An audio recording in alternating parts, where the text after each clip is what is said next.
Po është rendi, se këta sillen edhe si banda, kur nëse e ka po, në ndihmon kamera, kjo është video e policisë, është një çantë e një firme të njohur, po, që pretendohet se e ka një imitur.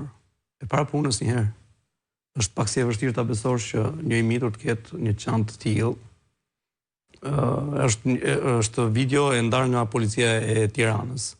Dhe nxjerrin ato shishet Molotov.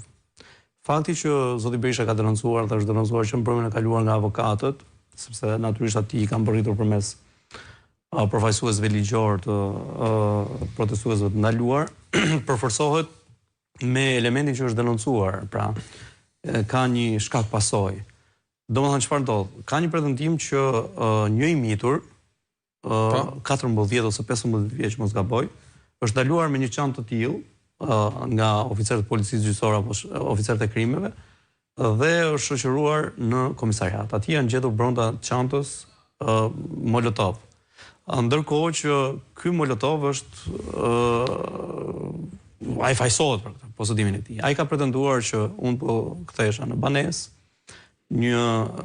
dy persona qytetar, thot ai djem të moshave të reja më kanë ndaluar, më kanë nxjerrë nga një çantë që kishin këto shishe me këto kapsolla që bëhet lidhja atyre për shpërthim. Dhe më kanë thonë hidhi, madje më kanë thonë që të them po më ndaluan që më ka paguar Partia Demokratike, më kanë paguar deputet Partisë Demokratike. Tani unë kam një pyetje. Kjo është një dëshmi e një të mituri.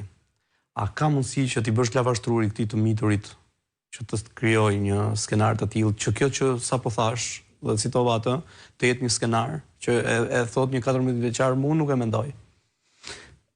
Por çfarë ndodh?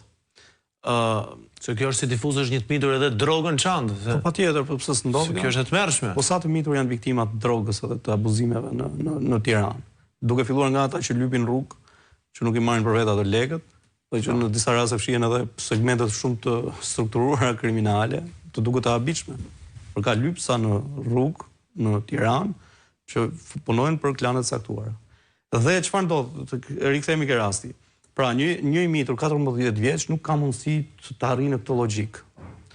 Nëse ky imitur është pjesë e protestës dhe është organizuar për të qenë i dhunshëm me policinë në protestë, ai nuk do të nxirrte nuk do të dekonspironte ata që e kanë paguar për t'i hedhur ata.